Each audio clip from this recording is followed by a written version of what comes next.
سے مردوں کو زندہ کرتا ہوں؟ کیا آپ مردے کو قم باذن اللہ کہتے اور وہ زندہ ہو جاتا تھا؟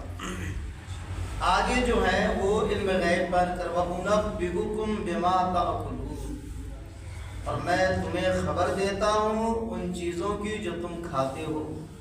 گھر میں لوگ چھپ کے کیا کھا کے آئے، حضرت عیسیٰ علیہ السلام بتاتے تھے کہ تم یہ کھا کے آئے ہو، تم یہ کھا کے آئے ہو، اور لوگ چھپائے کیا رکھے ہیں گھر میں، جمع کر کے کیا رکھتے تھے؟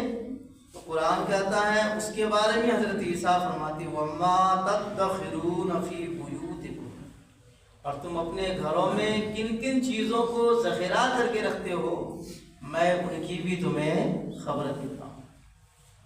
اب بتائیے یہ علم غیب ہے کہ نہیں ہے؟ اب اگر علم غیب اللہ کے علاوہ کسی کے لیے ماننا شرک ہو جاتا ہے تو حضرت عیسیٰ علیہ السلام جو کہتے ہیں کہ تم کیا کھا کے آتے ہو میں وہ بھی بتا دیتا ہوں، اور گھر میں کیا جمع کر رہے ہو وہ بھی بتا دیتا ہوں۔ ان فی ذلک لآیۃ لکم، بے شک اس میں تمہارے لیے نشان چار۔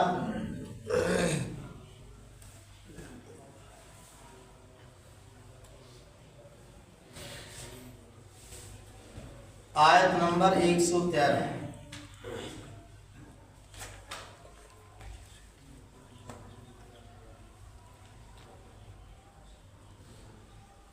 رسول پاک صلی اللہ تعالی علیہ وسلم کی شان میں یہ آیت کریمہ نازل ہوئی، جو ہم سنیوں نے جو عقیدہ رکھا ہے کہ جمیع ما کان و ما یکون، یعنی دنیا جب سے پیدا ہوئی ہے اس وقت سے لے کر قیامت تک تمام چیزوں کا علم اللہ تعالیٰ نے رسول اللہ صلی اللہ تعالی علیہ وسلم کو عطا فرمایا۔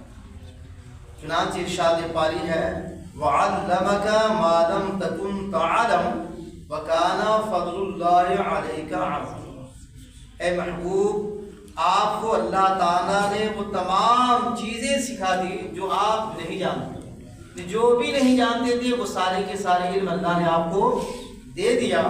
وَكَانَ فَضْلُ اللَّهِ عَلَيْكَ عَظِيمًا، اور یہ آپ پر اللہ کا بہت بڑا فضل ہے۔ ظاہر ہے کہ علم سب سے بڑی دولت ہے۔ اس طرح میں نے تقریباً 8-10 آیتوں کا انتخاب کیا ہے، کچھ آیتیں آنے والے جمعہ کو میں سناؤں گا۔ اب میں احادیث کے بارے میں احادیث کریمہ کے ذریعے یہ دکھاؤں گا کہ رسول پاک صلی اللہ تعالی علیہ وسلم نے غیب کی کتنی خبریں بتائیں،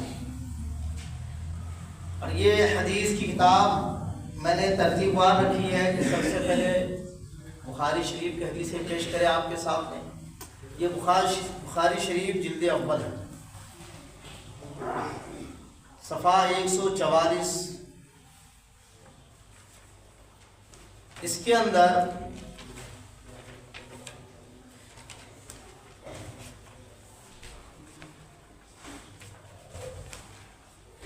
اللہ کے نبی صلی اللہ تعالی علیہ وسلم نے جتنی حدیثیں بیان فرمائی جس میں یہ بات ثابت ہوتی ہے کہ اللہ کے نبی صلی اللہ تعالی علیہ وسلم کو غیب کا علم اللہ نے عطا فرمایا۔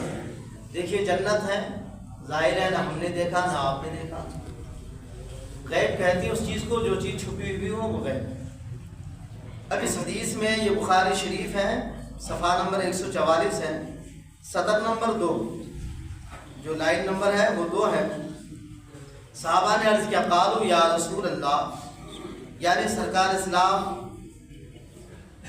سورج گرہن کی نماز میں تھی، اسی درمیان سرکار علیہ السلام نے ہاتھ بڑھایا، لگ رہا تھا کہ آپ کچھ پکڑنا چاہ رہے تھے پھر پیچھے ہو گئے۔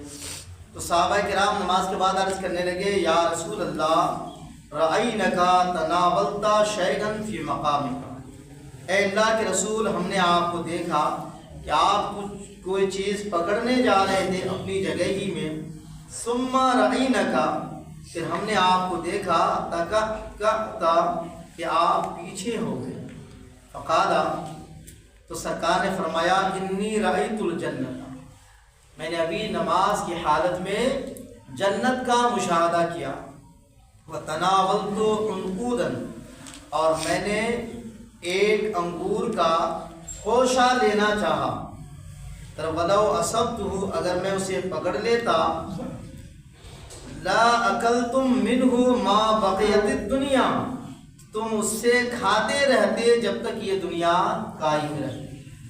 لیکن سرکار اسلام کوئی مصلحت کی بنیاد پر وہ انگور کے خوشے کو نہیں پکڑے۔ اب ظاہر ہے نماز کی حالت میں ہے اور جنت کا مشاہدہ کر رہے ہیں۔ ظاہر ہے کہ جنت غیب ہے، چھپی ہوئی چیز ہے، کسی نے دیکھا نہیں، اور اللہ کے نبی نماز کی حالت میں صرف جنت کا مشاہدہ نہیں فرما رہے ہیں بلکہ جنت کے انگور کے خوشے کو لینے کے لیے آگے بڑھتے۔ فرماتے ہیں